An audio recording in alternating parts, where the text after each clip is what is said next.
The sound of my front door unlocking from the outside sent chills down my spine. I wasn't expecting anyone, and nobody else had a key. My blood ran cold. The knob turned slowly, and as the door creaked open, standing there was the last person I wanted to see, Karen. You know the type, the self-appointed queen of the HOA. She walked right in like she owned the place, but what Karen didn't know was that the police were already inside, waiting for her. That's how the wildest story of my suburban life began. I just moved into what was supposed to be my dream neighborhood. Tree-lined streets, kids riding bikes, postcard-perfect homes with identical mailboxes. It was the kind of place people bragged about on real estate websites. At first, I loved it.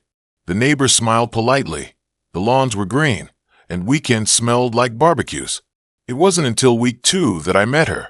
Karen, the neighborhood's unofficial sheriff, but with zero badge, uniform, or authority.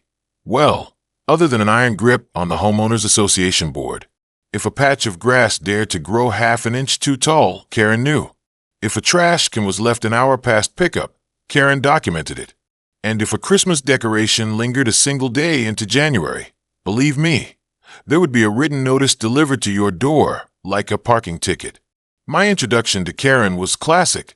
I was unpacking boxes when she marched up my driveway with the confidence of a debt collector. She tapped on her clipboard, introduced herself as the HOA community liaison, whatever that meant, and immediately pointed out that my recycling bin was visibly uncoordinated with the neighborhood color scheme. My recycling bin. I laughed, thinking she was joking. Spoiler, she wasn't. That set the tone. Every interaction with Karen was a performance review I hadn't signed up for. She left little notes under my doormat, citing violations like my garden hose not being rolled evenly or my car having dust on the windshield. Once, she literally measured my lawn with a ruler. I half expected her to issue fines for cloud formations that didn't align symmetrically above my roof. The other neighbors seemed used to it, quietly tolerating her antics, like campers ignoring a raccoon rummaging in the trash. But me? I wasn't about to roll over. Still, in the beginning, I tried to stay civil. Smile, nod, keep my grass short enough to pass her inspections. But little did I know, the woman with the clipboard wasn't just a nuisance. She was a storm waiting to hit. It started subtle. She'd remind me about rules by slipping letters into my mailbox. Then the letters turned official, printed with HOA letterheads, as if she were the law itself. Soon, Karen's focus zeroed in on me like I was her personal project. She complained that my curtains weren't neutral enough for the neighborhood. She scolded me about leaving my car in the driveway overnight.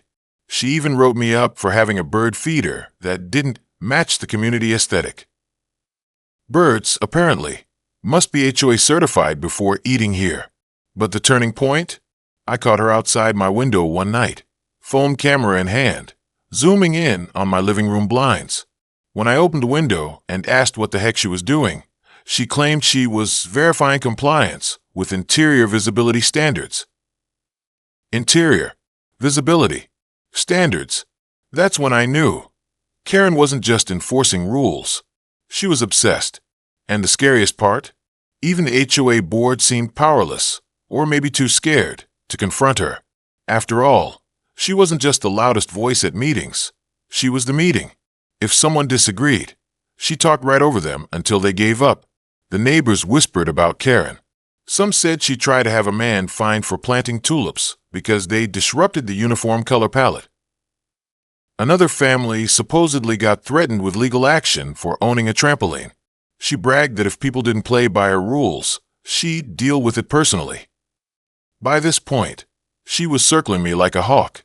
Notices escalated to threats of fines. Threats escalated to confrontations, and confrontations started to feel like surveillance. Every time I turned around, there she was. And then I started hearing it. The sound of a doorknob rattling. The faint jiggle of a lock when I was home alone. Once, I was convinced it was the wind until I found faint scratches around my front door keyhole. Karen wasn't just watching anymore. She was testing the boundaries. Literally. The letter arrived on a Tuesday. Bold, underlined letters at the top screamed, "Final notice." My violations. My hedges were supposedly 2 inches too tall. My welcome mat had overly casual font. And this one really hit me. My lawn decorations clash with neighborhood standards of serenity. Translation: Karen didn't like my flamingo-shaped solar lights. That's when I snapped. I wrote Karen a sharp reply, citing homeowner rights, privacy laws, and a promise that if she continued harassing me, I'd escalate it to the actual authorities. That night, through the open window, I heard her. She was ranting to another neighbor in the street. If people like that think they can disrespect me, I'll show them how the HOA really works. Sometimes, you've got to take matters into your own hands. Her words chilled me. So I installed cameras. Tiny ones, placed at corners and indoors. Something told me Karen's next move wouldn't just be another letter. And I was right. A week later, my neighbor David pulled me aside. He whispered urgently, "She's been talking about your house nonstop. She said something about coming by when you're gone to do an inspection." His eyes widened. "Be careful. Inspection." That was Karen speak for break-in. I knew she'd gone too far before. But this was illegal and dangerous. That Friday, I had to be out of town for a work trip. But thanks to David's warning and my growing suspicion, I wasn't leaving my house defenseless. I called the local police, explained the escalating situation, and, surprisingly, they took it seriously. After reviewing the camera footage I'd shared, Karen lurking around, testing the locks, they agreed to set up a sting operation. With my written permission, 2 plainclothes officers stationed themselves inside my home the night I left, and they waited. According to them, and the footage I later reviewed, the night was eerily quiet at first. The house creaked, the fridge hummed, and the officers sat silently, nursing coffee. Then, sometime past midnight, it happened. Click. The sound of my lock turning. The door creaked open, and in tiptoed Karen. She carried a small flashlight, sweeping it across the hallway, muttering under her breath. Violations everywhere. I knew it finally catching them. She even had her clipboard in hand like she was Santa Claus checking off a naughty list. Suddenly, the officers flipped the lights on. "Ma'am, police, you're trespassing in this home. Put your hands where we can see them." Karen froze. Her mouth fell open. The clipboard slipped from her hand and clattered on the hardwood floor. She stammered something about being authorized by the HOA to conduct inspections. The officers didn't buy it for a second. They calmly explained the gravity of what she'd done, illegal entry, trespassing, and before she could finish sputtering excuses, they had her in handcuffs. The footage of her wide-eyed, utterly defeated expression was priceless. News traveled fast. By the next morning, the entire street knew Karen had been arrested after sneaking into my house. Some neighbors secretly filmed the police walking her out, hair frazzled, ranting about how she was just protecting the community. Those clips spread around the neighborhood group chats like wildfire. The humiliation was instant. The HOA board scrambled to release a statement, insisting they had no knowledge of Karen's so-called inspection. Within days, they stripped her of any titles, revoked her ability to enforce rules, and practically begged residents for forgiveness. As for Karen, she faced real consequences. Trespassing charges, orders to stay away from me and my property, and the loss of her queen bee grip on the neighborhood. Neighbors came out of the woodwork to thank me.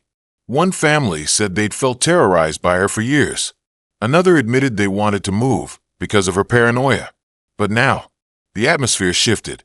For the first time, people felt free to hang Christmas lights in October, to let their kids ride scooters on the sidewalk, to breathe. And me, I decided to lean into a little humor. I mowed my lawn into zigzags, just because I could. I added more flamingo lights, this time in neon colors. I even hosted a cookout where we toasted to freedom from Karen. Looking back, it's funny. Karen thought she was untouchable, the ultimate enforcer of suburban order. But in the end, she was just another bully who pushed one step too far. That step happened to be through my front door, straight into a pair of waiting handcuffs. And that, my friends, is the story of how a clipboard-wielding HOA Karen brought her own reign of terror crashing down. She thought she could break into my home, wave her rules around, and walk away like nothing happened. But sometimes life has a plot twist waiting in the living room, wearing a badge. So, the next time someone thinks they own the neighborhood, remember, a community doesn't belong to one loud voice with a clipboard. It belongs to everyone who lives in it. And if you're lucky, sometimes karma shows up right on time, wearing handcuffs.